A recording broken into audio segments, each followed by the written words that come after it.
Domingo de Ramos. Con motivo de las vacaciones, la familia de Carlitos visitó la Catedral Metropolitana.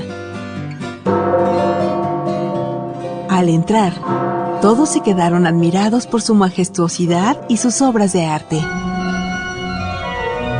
Cerca del altar mayor, vieron una puerta con un letrero que indicaba Sacristía Mayor. Frente a ella, un grupo de personas aguardaba para entrar. El pequeño Carlos preguntó: ¿qué es una sacristía? Su papá le contestó: es el lugar donde se guardan los cálices, las vestimentas sacerdotales y todos los objetos para el culto. Ahí se revisten el obispo y los sacerdotes antes de celebrar la misa. Mira, hijo, en esta sacristía se conservan ornamentos muy antiguos y también cálices en oro y plata. Cuando la familia entró al lugar, el niño no pudo contener su admiración y exclamó: ¡es muy bonita! Yo pensaba que solo veríamos cálices y ornamentos, pero las pinturas son maravillosas.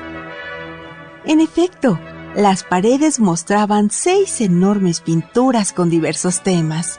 El guía del lugar explicó: son obra de Juan Correa y Cristóbal de Villalpando, los mejores pintores del virreinato. Carlitos observó con atención y le preguntó al guía: ¿por qué esa pintura muestra un hombre montado en un burro y acompañado de muchos niños y adultos? Esa pintura representa la entrada de Cristo a la ciudad de Jerusalén, donde moriría por la humanidad. Jesús llegó a aquella ciudad después de predicar y realizar muchos milagros durante 3 años. Fue recibido por niños y adultos que colocaron mantos a su paso y que cortaron ramos de olivo para aclamarlo como rey. A ese momento se le conoce como el Domingo de Ramos. Si lo recibieron como rey, ¿por qué lo mataron? Sus amigos y discípulos lo recibieron con cariño, pero otros lo recibieron solo por interés político. Pensaban que lucharía contra los romanos y liberaría a los judíos de su yugo. Cuando ellos descubrieron que Jesús predicaba el amor y el perdón, se enojaron con él, se sintieron traicionados y prepararon su muerte. ¿Por qué entró a la ciudad montado en un burrito? Mira, pequeño, en aquel tiempo había ciertas normas de guerra. Era signo de grandeza entrar a una ciudad en procesión y montado en un caballo. Por el contrario, entrar montado en un burrito era signo de humildad. La mamá del niño le explicó: Jesús nos dio siempre el máximo testimonio de humildad y de amor. El Jueves Santo lavó los pies de sus discípulos. Con eso nos enseña a servir y no a ser servidos. Durante la última cena nos enseñó que moría por la humanidad y que su cuerpo y su sangre permanecerían para siempre con nosotros en el pan y en el vino consagrados. El Jueves Santo, después de la cena, Jesús fue traicionado por Judas y estuvo preso toda la noche. Al día siguiente, por petición de sus enemigos, fue crucificado como un criminal. Algunos que lo habían recibido con palmas esperando que luchara contra los romanos, ahora lo traicionaban pidiendo su muerte. Solo sus verdaderos amigos y discípulos lo siguieron hasta el Calvario. Carlitos se puso triste por la muerte de Jesús, pero su papá le dijo: no te pongas triste. Recuerda que su muerte no fue el final de la historia. Él resucitó, venció a la muerte y al pecado. Por eso en la misa celebramos su muerte y su resurrección. El guía concluyó: así es. Esta pintura nos recuerda que celebrar la misa es unirse a Cristo en su pasión, muerte y resurrección. Gracias a esa explicación, Carlitos comprendió el valor de la misa. A los pocos meses, regresó con su familia a la catedral. Quería celebrar el Domingo de Ramos e iniciar la Semana Santa recordando la entrada de Jesús a Jerusalén. Mientras bendecían sus palmas, el niño aclamó a Cristo como Rey de la paz y del amor.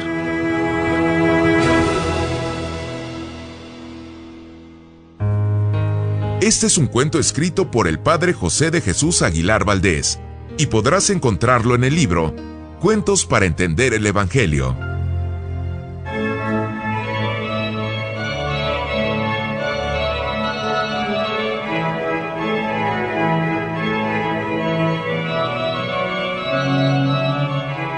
Buenos días amigos y amigas y muchas gracias de verdad por ser parte importante de este programa en el que tratamos cada domingo que la fe se nutra, se enriquezca y madure a través de diferentes secciones.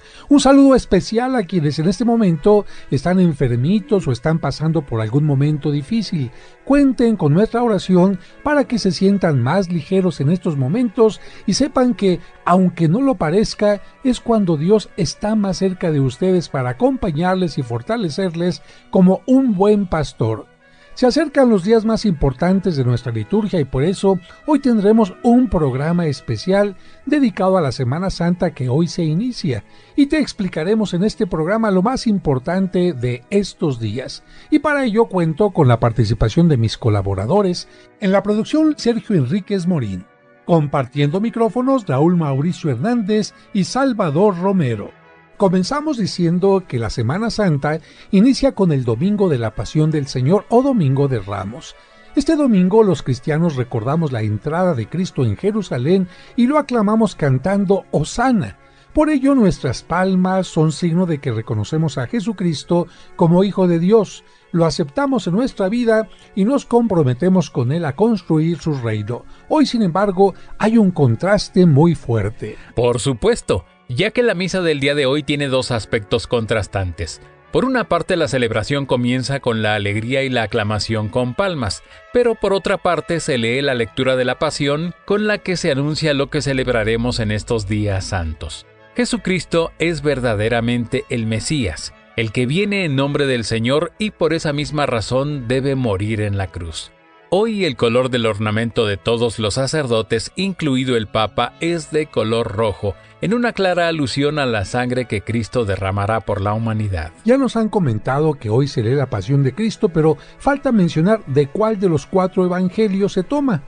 Cada año se lee una versión distinta de la Pasión de Cristo. Un año la del Evangelio según San Lucas, otro año la de San Marcos y otro año la de San Mateo, pero nunca se lee la del Evangelio de San Juan. ¿Por qué? Porque la Pasión según San Juan se reserva para leerla todos los años, pero el Viernes Santo. Generalmente las personas ponen en las puertas de sus casas las palmas bendecidas para que les recuerde su compromiso con Jesús. Desgraciadamente, hay quienes las ponen con un sentido mágico, para espantar a los ladrones. ¿Y qué hacer con las palmas del año pasado? Las palmas del año pasado ya se secaron y se supone que las personas las llevaron a la iglesia una semana antes del miércoles de ceniza para que se quemen y se haga con ellas la ceniza.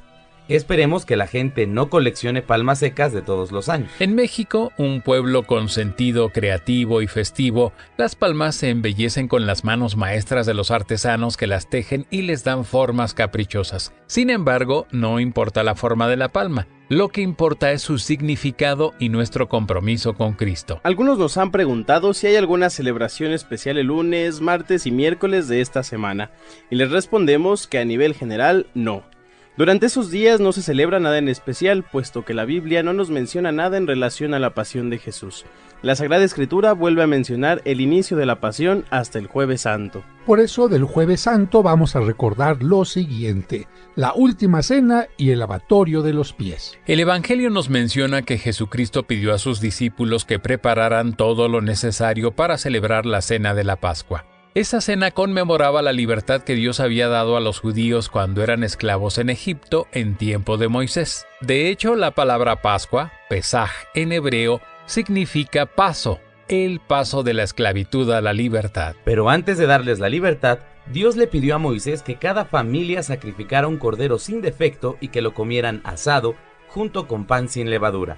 Después de esa cena, Dios los sacó de Egipto y les dio la libertad.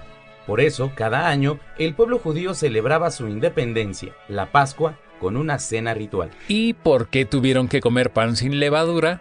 Porque tenían que salir con prisa y no tenían tiempo para que la levadura hiciera que la masa se esponjara. Por esta razón, amigos, en la celebración de la Pascua se comía pan ácimo o pan sin levadura, de los mismos ingredientes que están hechas nuestras hostias, solo agua y harina. Jesús celebró esta cena de Pascua en Jerusalén, en compañía de sus discípulos, en un piso alto, es decir, en un primer piso, en un salón que hoy conocemos con el nombre de cenáculo, que significa lugar de la cena.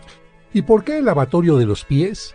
Ese ritual, que formaba parte de la cena de Pascua, surgió de alguna manera de las necesidades de higiene necesaria para las comidas y para la comodidad en los días de fiesta. Y es que hay que recordar que el calzado de la gente de aquel tiempo era generalmente la sandalia, por lo que sus pies se ensuciaban fácilmente con la arena del camino. Si a esto le añadimos el sudor y el mal olor de los pies, podremos comprender que no era nada agradable sentarse a comer o a cenar en estas circunstancias con los pies sudorosos. Por eso era norma y costumbre entre los judíos ofrecer a sus invitados a las comidas una jofaina con agua para que se refrescaran y purificaran sus pies. Este trabajo lo hacía uno de los sirvientes de la casa y nunca el anfitrión. Aprovechando esa costumbre y regla, Jesús decide dar una enseñanza a sus discípulos y toma el puesto del sirviente. Se levanta de la mesa y les lava los pies a sus discípulos, enseñándoles así que el que quiera ser el mayor se convierta en el servidor. También durante la cena les hablará del mandamiento nuevo: amarse los unos a los otros. En la intimidad de aquella cena, pocas horas antes de su muerte, Jesús quiso entregarles la vida a sus discípulos en el pan ácimo y en el vino, diciendo: tomad y comed, y tomad y bebed. Así celebró por primera vez la Santa Misa y les dio el mandato de que siempre hicieran eso en memoria suya. Él mismo tomó el lugar del cordero que debía ser sacrificado para celebrar la Pascua al entregar su cuerpo en la cruz. Por eso San Juan Bautista lo había señalado al inicio de su predicación diciendo: este es el Cordero de Dios que quita el pecado del mundo. Así que la Iglesia y todos nosotros celebramos el Jueves Santo, el gran regalo que Cristo nos dejó: su cuerpo y su sangre entregados por nosotros en la Eucaristía. Bueno, y mucha gente no sabe por qué ese día es el día del sacerdote, pero ahora se los vamos a decir. El Jueves Santo es el día del sacerdocio porque es el día en que Jesucristo pidió a sus apóstoles que celebraran la Eucaristía o misa en memoria suya. Desde entonces los sacerdotes celebran la Eucaristía en memoria de Cristo. Así que el Jueves Santo es un día de fiesta, no de ayuno ni abstinencia, porque Cristo nos dejó como regalo la misa. Y también es día de los sacerdotes. Jesús salió del cenáculo junto con sus discípulos y se dirigió al Monte de los Olivos, al huerto de Getsemaní. Este era un lugar tranquilo y solitario para hacer oración. Allí invitó a 3 de sus discípulos, Pedro, Santiago y Juan, a que hicieran oración cerca de él. Sin embargo, todos los discípulos se quedaron dormidos. Jesús empezó a sentir el abandono de sus apóstoles y, aunque era Dios, también era hombre y como humano sintió un gran miedo. En su oración por esto pedía a Dios Padre que si fuera posible dejara pasar ese trago amargo, ese paso difícil, pero que si era necesaria su pasión y muerte, que se hiciera su voluntad. Después de la última cena, Judas Iscariote, el traidor, había ido en busca de los enemigos de Jesús para indicarles dónde lo encontrarían. Él sabía que Jesús iría a hacer oración al huerto de los Olivos. Como era de noche y estaría oscuro, les dijo a los guardias que atraparan al primero que saludara.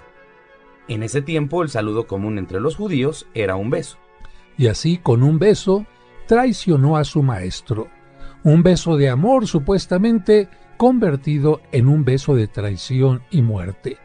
Toda aquella noche del jueves, Cristo no pudo dormir un solo instante. Y con lo que sucedió con aquella traición, la traición de Judas, comienza ya la reflexión del Viernes Santo. Después del beso de Judas, la guardia apresó a Jesús y lo llevaron a la casa de los dirigentes de los judíos. Ese grupo se llamaba el Sanedrín y estaba conformado por el sumo sacerdote y 70 hombres prominentes de la nación. El sumo sacerdote era Caifás, pero sobre él tenía mucha influencia su suegro Anás, que había sido el sumo sacerdote antes que él. Toda aquella noche fue muy turbulenta para Jesús porque estuvo llena de interrogatorios, ofensas y golpes.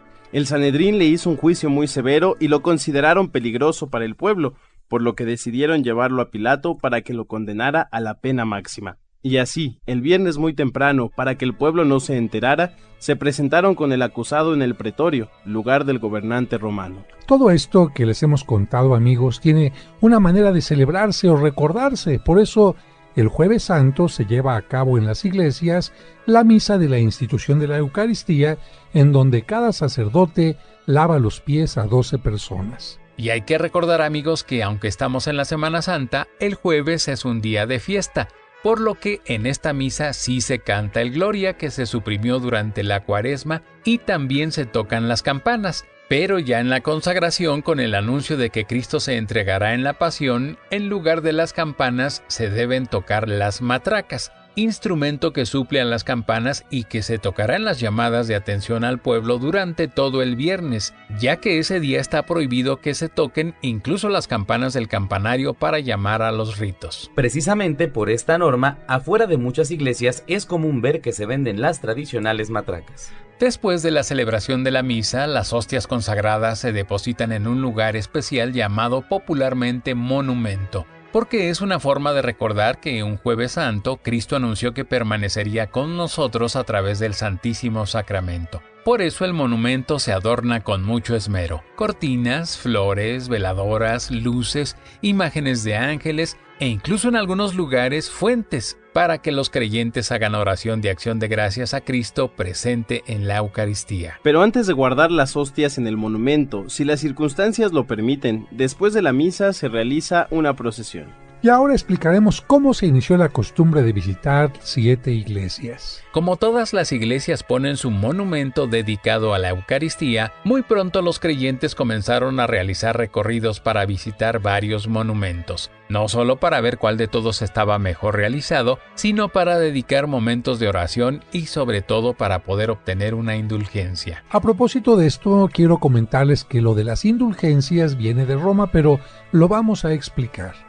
Los peregrinos que visitaban Roma tenían la costumbre de visitar las 7 basílicas o iglesias más importantes de la ciudad y con ello se les concedía la indulgencia, que en forma sencilla de explicar es hacer buenas acciones u obras piadosas para borrar las malas. Por ejemplo, si una persona dejó de hacer oración, le dedica tiempo a la oración al Santísimo, o si a una persona le daba flojera ir al templo, dedica tiempo a una peregrinación o visita a santuarios, etc. Pues los peregrinos de Roma obtenían esa indulgencia, y más tarde esa indulgencia la pudieron obtener quienes en cualquier parte del mundo visitaran 7 iglesias o altares distintos. Con el tiempo a estas 7 visitas se les añadió una intención piadosa. ¿Cuál era esta intención? Acompañar espiritualmente a Jesucristo en sus momentos difíciles antes de ser condenado a muerte. Así surgieron estas 7 visitas, 7 etapas o 7 estaciones. La primera etapa o primera estación va del cenáculo al Monte de los Olivos. La segunda, del Huerto de los Olivos a la casa de Anás. La tercera, de la casa de Anás a la del sumo sacerdote Caifás. La cuarta, de la casa de Caifás al pretorio de Pilato. La quinta, de la casa de Pilato ante el rey Herodes. La sexta, del encuentro con Herodes de regreso a Pilato, y la séptima y última, de la casa de Pilato al Calvario. Y amigos, ¿es realmente necesario visitar 7 iglesias? Creo que si entendemos la intención podremos decir que no, especialmente cuando las personas no pueden caminar mucho por la edad, por enfermedad o porque las iglesias quedan muy lejos una de otra, pero sin embargo pueden hacer menos visitas o como algunos le hacen, entran y salen del mismo lugar 7 veces con la intención de ganar la indulgencia o permanecen un tiempo largo en el mismo lugar. Aquí lo importante es estar un momento frente al Santísimo Sacramento. Pero para quien puede caminar puede resultar muy benéfico e incluso agradable visitar 7 iglesias distintas. En esta ciudad muchas personas aprovechan para conocer rumbos como el Centro Histórico, Coyoacán o Xochimilco. Y muchos que salen en la Semana Santa aprovechan para visitar y conocer las iglesias más bellas en lugares como Puebla, Querétaro, Oaxaca, Zacatecas, entre otras. Bueno, el recorrido más clásico en el centro de la Ciudad de México es iniciar con la iglesia de San Bernardo en la calle de 20 de noviembre y Venustiano Carranza. Es una iglesia pequeñita pero muy bella. Luego se cruza el Zócalo para llegar al Sagrario Metropolitano, que está pegadito a la derecha de la catedral. Después se entra a la catedral, después se visita la iglesia de Santo Domingo, que está justo junto al portal de Santo Domingo. Luego se continúa a la iglesia de la Profesa, en la esquina de Isabela Católica y Madero. Se camina después por Madero, ahora una calle peatonal, hasta llegar a la iglesia de San Felipe de Jesús, que es un templo expiatorio bellísimo, y se termina en la gran iglesia de San Francisco de Asís, que está a un lado de la Torre Latinoamericana. Amigos, y para quienes no pueden caminar mucho, la Catedral de México es una buena opción porque tiene 14 capillas y en cualquiera de ellas se puede hacer un momento de oración para concluir en donde está el Santísimo Sacramento. Y para los que no pueden caminar por problemas de salud o de edad, les recordamos que pueden hacer el recorrido espiritualmente desde su casa, su cama o silla de ruedas. Hemos comprendido ya lo que se celebra el Jueves Santo, pero el tiempo apremia y ahora vamos a explicar el Viernes Santo. Por la mañana del viernes se realizó el juicio de Cristo. Los jefes del pueblo lo presentaron a Pilato y éste, después de mandarlo azotar, lo condenó a morir crucificado. Después de caminar por la calle de la amargura, Jesús salió de la ciudad y llegó hasta el monte que la gente en ese entonces llamaba Gólgota, Gabatá, Monte de la Calavera, Calaverario o Calvario. La gente llamaba así a ese lugar porque era un lugar de suplicio en donde se ejecutaba a los condenados a muerte. Muchas veces se dejaban ahí los cuerpos de los muertos para que los destrozaran los buitres y por eso muchos restos de sacrificados quedaban allí, especialmente las calaveras. Estos momentos los recuerda la Iglesia mediante la celebración del Vía Crucis. De hecho, las palabras Vía Crucis están en latín y significan el camino de la cruz. Es importante mencionar que no todas las estaciones del Vía Crucis están marcadas en la Biblia, sino que proceden de la tradición popular y de testimonios muy antiguos. Los 14 momentos o estaciones del Vía Crucis son los siguientes. La primera es: Jesús es condenado a muerte. La segunda, Jesús es cargado con la cruz. La tercera, Jesús cae por primera vez. La cuarta, Jesús encuentra a su madre en la calle de la amargura. La quinta, Simón Cireneo ayuda a Jesús a llevar la cruz. La sexta estación, la Verónica enjuga el rostro de Jesús. La séptima, Jesús cae por segunda vez. La octava, Jesús consuela a las mujeres de Jerusalén. La novena, Jesús cae por tercera vez. La décima, Jesús es despojado de sus vestiduras. Décima primera, Jesús es clavado en la cruz. La 12ª, Jesús muere en la cruz. La 13ª, Jesús es bajado de la cruz. Y por último, en la 14ª, Jesús es llevado al sepulcro. En algunos lugares al Vía Crucis se le añade el arte del teatro y se hace con la representación de la pasión de Cristo. Recordemos que nuestro Señor Jesucristo fue crucificado hacia las 12 del día y permaneció en el suplicio hasta las 3 de la tarde, hora en que murió. Por eso es común que en muchas partes, hacia las 12 del día, se lleve a cabo una celebración que recuerda las últimas 7 palabras de Cristo. Estas palabras están tomadas no de solo uno, sino de los 4 evangelios. Durante las 3 horas que estuvo crucificado Jesucristo, tuvo grandes problemas para respirar, por lo que casi no podía hablar. Y estas 7 palabras son sus últimas palabras. La primera palabra fue: Padre, perdónalos porque no saben lo que hacen. Esta palabra nos recuerda cómo muchas veces los humanos no tomamos conciencia del mal que hacemos y la gran comprensión que Dios nos tiene. La segunda palabra fue: en verdad te digo, hoy estarás conmigo en el paraíso. Y se refiere al momento en que uno de los ladrones crucificados junto a él se arrepiente. Esto nos muestra que nuestro arrepentimiento siempre nos lleva al perdón de Dios. La tercera palabra nos recuerda que la Virgen María y San Juan estaban junto a la cruz acompañando a Jesús. Como Jesús no tenía ningún hermano que se encargara de cuidar a su madre, la dejará bajo el cuidado de su apóstol. Pero también algo hermoso es que Cristo sabía que el amor de su madre era inmenso y lo podía compartir con toda la humanidad. Por eso le dice a su madre María que San Juan y todos nosotros seremos sus hijos. Así la tercera palabra fue: Hijo, he ahí a tu madre. Madre, he ahí a tu hijo. Antes de hablar de la cuarta palabra, quiero decirles que la Biblia nos ofrece una gran cantidad de oraciones para todo tipo de momentos. Para la alegría y la tristeza, para cuando todo va bien y para cuando tenemos desconsuelo. Estas oraciones son los salmos. Cuando los judíos se sentían tristes, utilizaban un salmo que dice: Dios mío, ¿por qué me has abandonado? Estas palabras fueron la cuarta palabra de Cristo. Aún en la cruz, Jesús nos enseñó a orar. La siguiente palabra fue: tengo sed. Imagínense, amigos, que nuestro Señor no pudo dormir en toda la noche y no le ofrecieron en ningún momento un vaso de agua. La gente podía vivir varios días sin alimento, pero sin agua no. Jesús sufrió mucha sed y le ofrecieron vinagre. Él también tiene sed de ver nuestras buenas obras, pero a veces le ofrecemos obras no tan buenas, avinagradas. La sexta palabra fue: todo está consumado. Con esta palabra descubrimos que Cristo hizo todo lo que tenía que hacer en el mundo. Se solidarizó con la humanidad, predicó el Evangelio, se acercó a los más pobres y necesitados, mostró su poder con los milagros y se entregó al extremo por todos en su pasión. Ojalá que todos nosotros en el momento de nuestra muerte pudiéramos decir lo mismo. Todo está cumplido. La séptima y última palabra fue: Padre, en tus manos encomiendo mi espíritu. Con estas palabras, Jesús entrega a su Padre el espíritu y muere.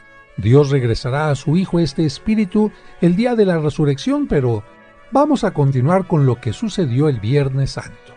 José de Arimatea, un personaje rico que se había hecho discípulo de Cristo, hizo los trámites para poder bajar el cuerpo de Jesús, y con la ayuda de Nicodemo, el apóstol San Juan y algunas otras personas cercanas, condujeron al atardecer el cuerpo de Cristo al sepulcro. Según las normas judías de la Pascua, no era posible trabajar, por lo que no hubo tiempo para que las mujeres embalsamaran el cuerpo de Jesús, y tendrían que esperar al domingo para regresar con los bálsamos de mirra. Durante el Viernes Santo, la Iglesia hace un homenaje a la Virgen María que nos enseña a permanecer fuertes ante el dolor.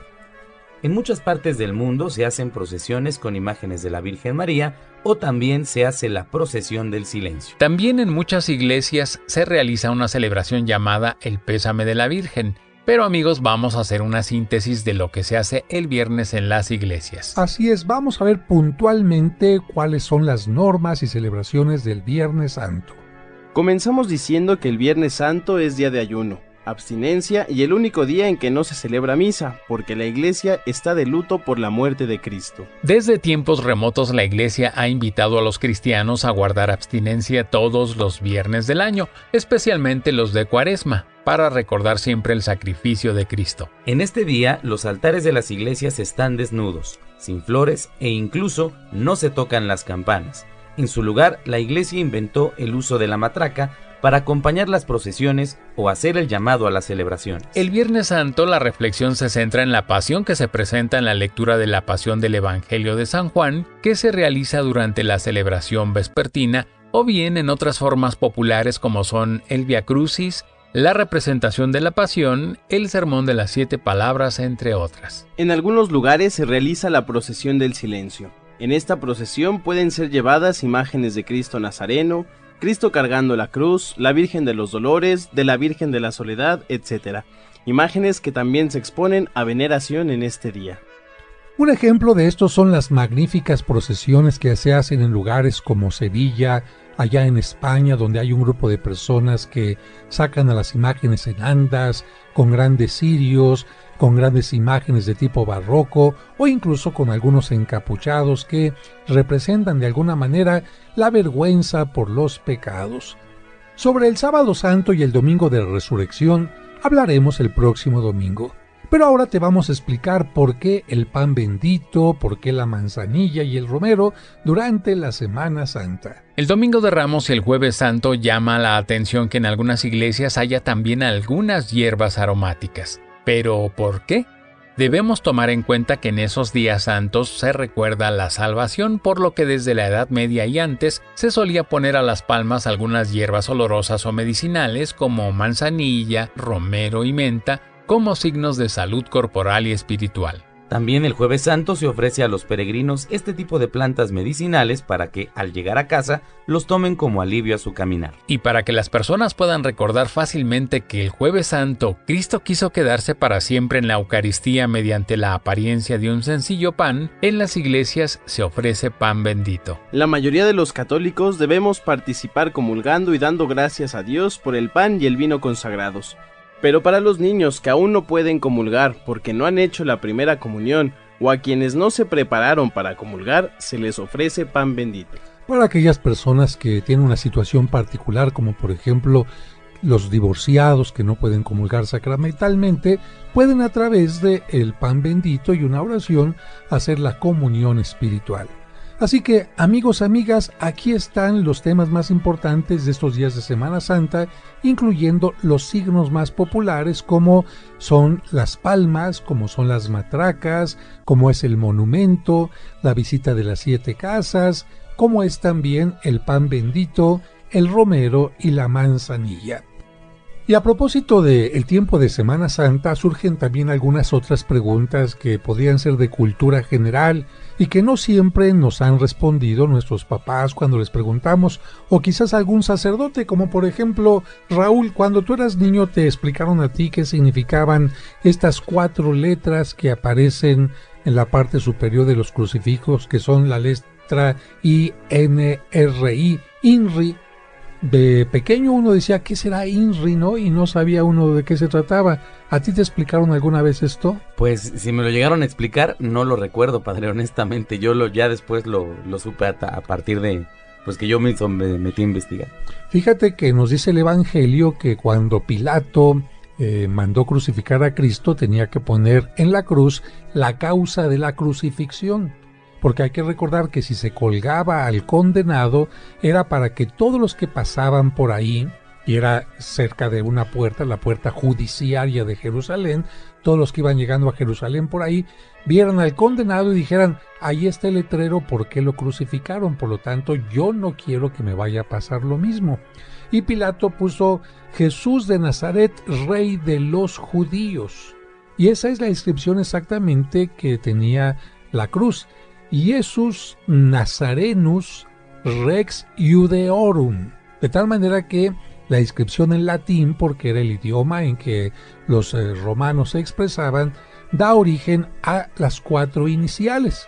Como los pintores tenían problemas para poner una letra o una palabra tan grande en un pedacito de pintura, decían, pues en lugar de poner Jesús, pongo la I, Nazarenus, pongo la N, Rex, pongo la R, y Iudeorum, pongo la I, y de esa manera queda la forma INRI. Y a esto se le llama el titulum crucis, es decir, el título que llevaba la cruz, que por cierto, amigos, amigas, un fragmento de esta inscripción se encontró, ¿verdad? Así es, Padre José. Amigos, Santa Elena, enterada de que se acostumbraba a enterrar las cruces de los crucificados cerca del lugar del suplicio, ordenó que se excavara en esta zona del Calvario y encontraron 3 cruces un 3 de mayo. Por eso el 3 de mayo es el día de la Santa Cruz. Encontraron 3 cruces juntas y supuso que era la de Cristo y las de los 2 ladrones, porque junto a ellas precisamente estaba el titulum crucis, es decir, este letrero que decía Jesús de Nazaret, rey de los judíos. Que se encuentra en una forma maravillosa, un fragmento en la Basílica de la Santa Cruz en Roma, donde estuvimos en la última peregrinación a los santuarios. Es precisamente ahí en Roma donde se encuentra el fragmento más grande de la cruz de Cristo, se encuentra este titulum crucis y otras reliquias que realmente se queda uno impresionado en una basílica que tiene un nombre muy particular porque se llama la Basílica de la Santa Cruz en Jerusalén. Y uno diría, oiga padre, ¿por qué se llama la Basílica de la Santa Cruz en Jerusalén si yo estoy aquí en Roma? A unos pasos de la Basílica de San Juan de Letrán, a unos cuantos pasos de lo que se llama la Escalera Santa o de la iglesia de Santa María la Mayor. ¿Saben por qué? Porque Santa Elena pidió que juntamente con la cruz y estas reliquias que encontró, se llevaran muchos costales de donde se había encontrado la cruz. Es decir, que sobre tierra de Jerusalén se construyera esta nueva basílica. De tal manera que, si ponemos atención, en los cimientos se llenó totalmente de tierra de Jerusalén y por eso se llama la Basílica de la Santa Cruz en Jerusalén.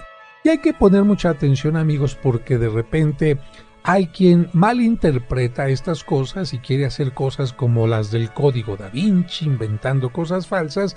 Y fíjese que los masones a estas 4 letras INRI le dan una interpretación totalmente distinta. Ellos dicen que la I significa igne, la N significa natura, la R renovatur y la última I íntegra, que significaría ya de esta manera, igne natura renovatur integra, por el fuego se renueva completamente la naturaleza. Bueno, pues cuando se trata de inventar cosas, pues se inventan cosas, ¿no? Ahora, precisamente hablando de este tipo de reliquias que hemos hablado nosotros, ya sabemos entonces dónde está la cruz, dónde está uno de los clavos, dónde está también el titulum crucis.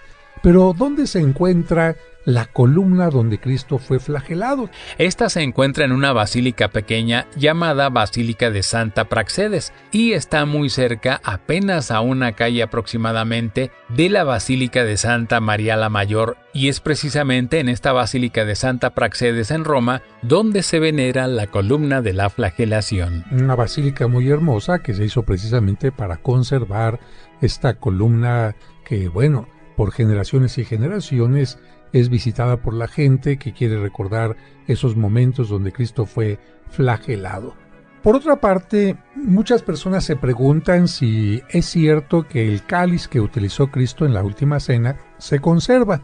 Mire, en primer lugar hay que decir que es un cáliz, porque un cáliz no es una copa común y corriente. Un cáliz tiene que estar conformado por 3 elementos. Los griegos son los que inventaron estos tipos de copas, vamos a llamarles así.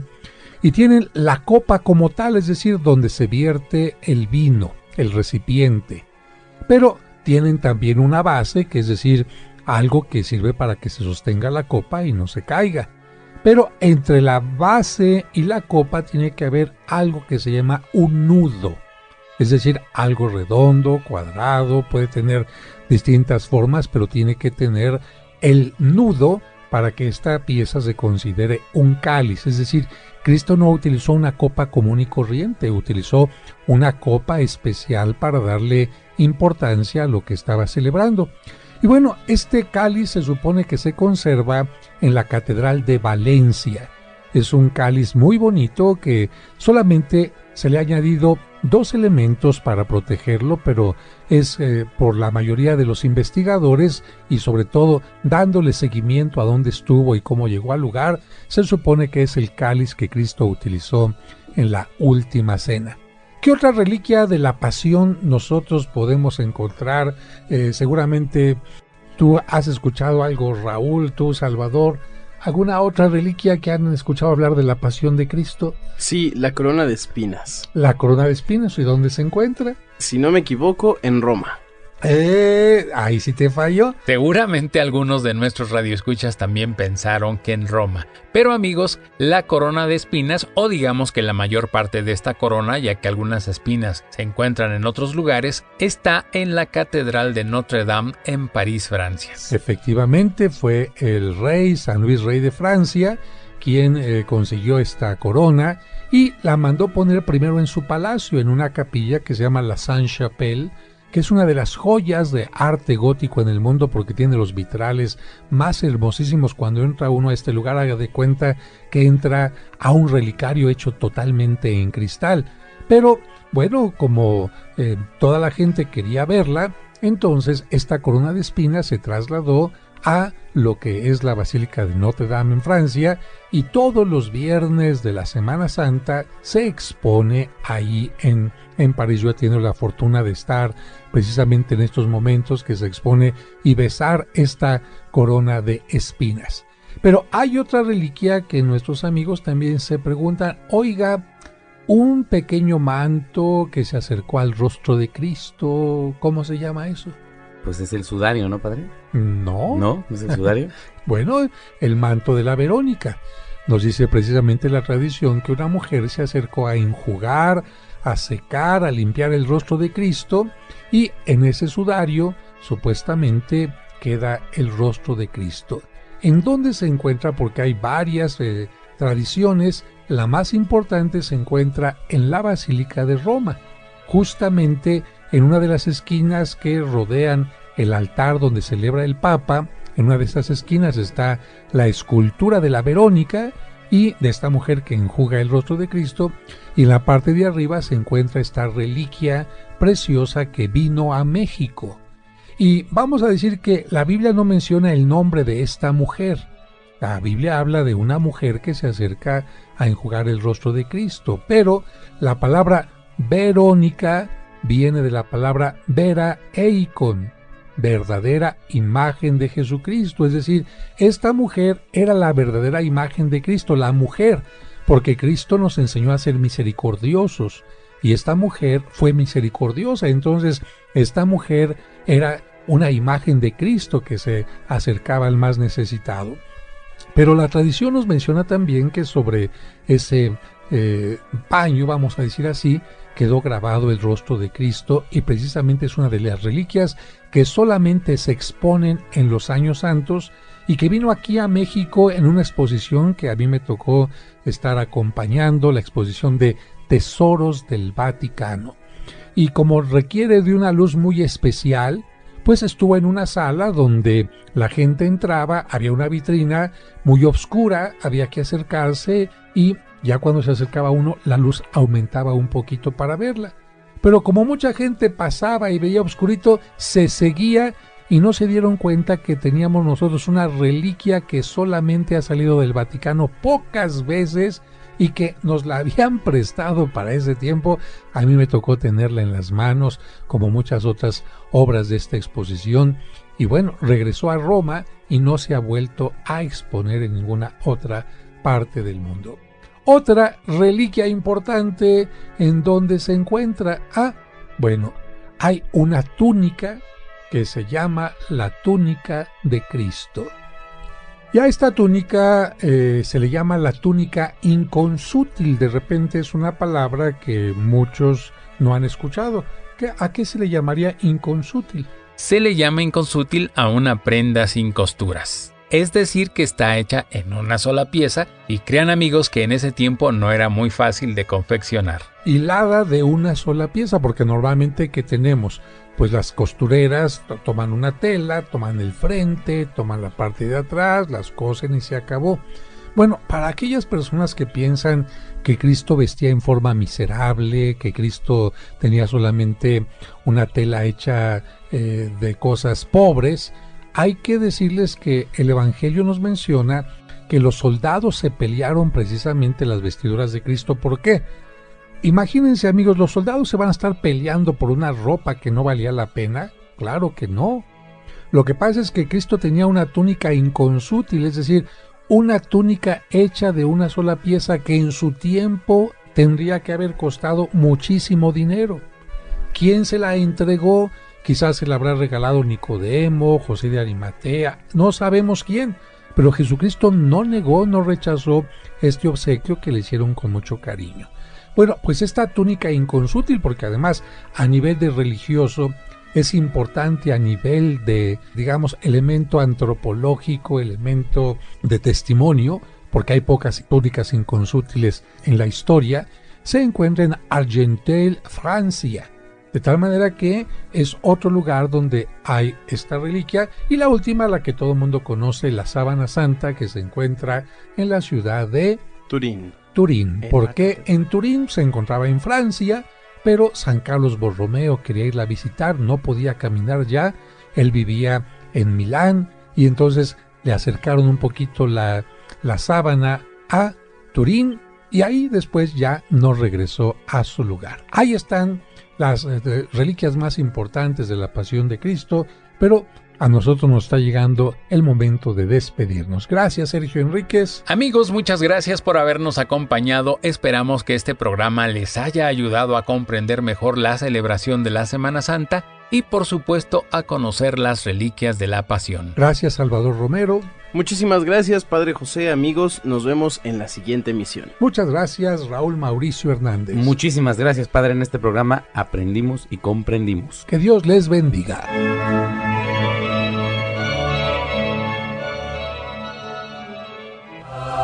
Esperamos que ahora que has aprendido más, tu fe te dé la seguridad y confianza para seguir adelante en la vida. Y te invitamos a que la próxima semana acompañes al Padre José de Jesús en Resonancias de Fe.